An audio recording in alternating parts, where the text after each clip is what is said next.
تمام دیکھنے اور سننے والوں کو پیار بھرا سلام۔ ایک ایسی رات جس کی فضیلت 1000 مہینوں سے زیادہ ہے۔ اس رات میں کیا ہوا تھا؟ کیا اس رات میں جبرائیل علیہ السلام زمین پر آتے ہیں؟ مسلمانوں کے درمیان سال کی سب سے زیادہ بافضیلت رات ہے۔ قرآن و احادیث کی روشنی میں یہ رات 1000 مہینوں سے افضل اور برتر ہے۔ مسلمانوں کے مطابق اس رات قرآن دفعی طور پر حضرت محمد صلی اللہ علیہ وآلہ وسلم کے قلب مطہر پر نازل ہوا۔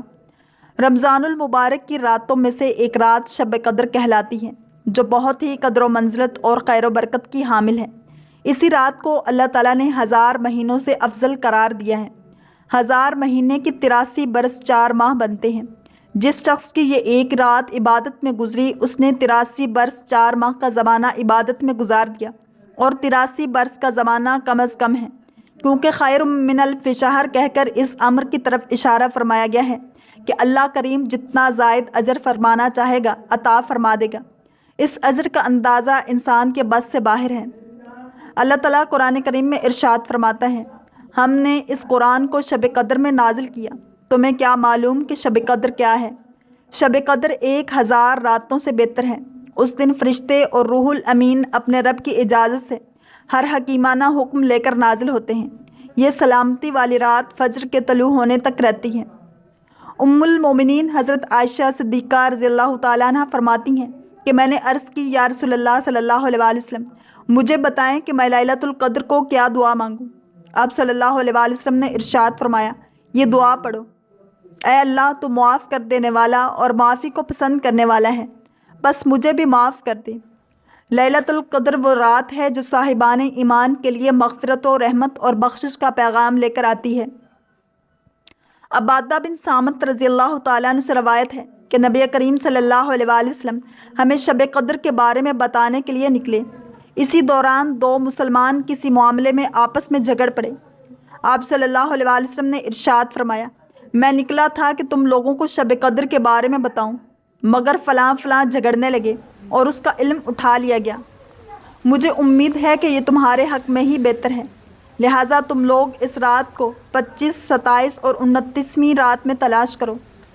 یہ وہ رات ہے جو رزق مانگنے والوں کو رزق، عافیت چاہنے والوں کو عافیت، صحت کی تمنا کرنے والوں کو تندرستی، خیر و بھلائی کے طلبگاروں کو خیر و بھلائی، اولاد کے خواہش مندوں کو اولاد کی نعمت، مغفرت کے متلاشیوں کو بخشش عطا کر جاتی ہے۔ اس عظیم الشان رات کی عبادت اور اجر و ثواب کے حوالے سے حضرت ابو ہریرہ رضی اللہ تعالیٰ عنہ بیان کرتے ہیں کہ آپ صلی اللہ علیہ وآلہ وسلم کا ارشاد گرامی ہے، جو شخص لیلۃ القدر میں ایمان کے ساتھ اور اجر و ثواب کی نیت سے نماز میں قیام کرتا ہے تو اس کے پچھلے سارے گناہ معاف کر دیے جاتے ہیں۔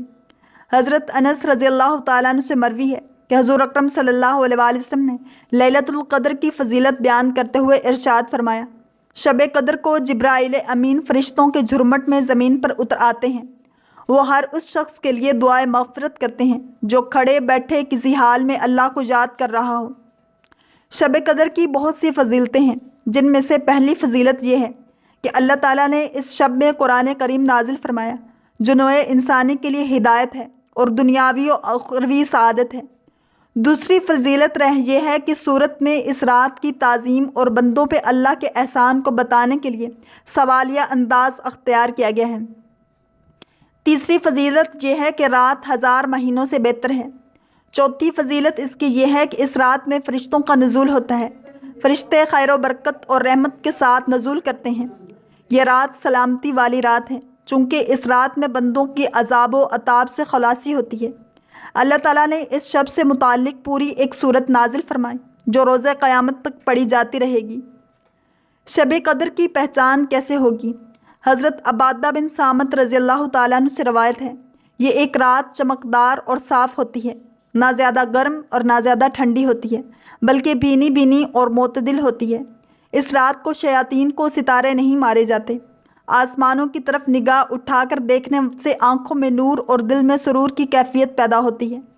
شب قدر کے بعد والی صبح کو سورج میں تیزی نہیں ہوتی۔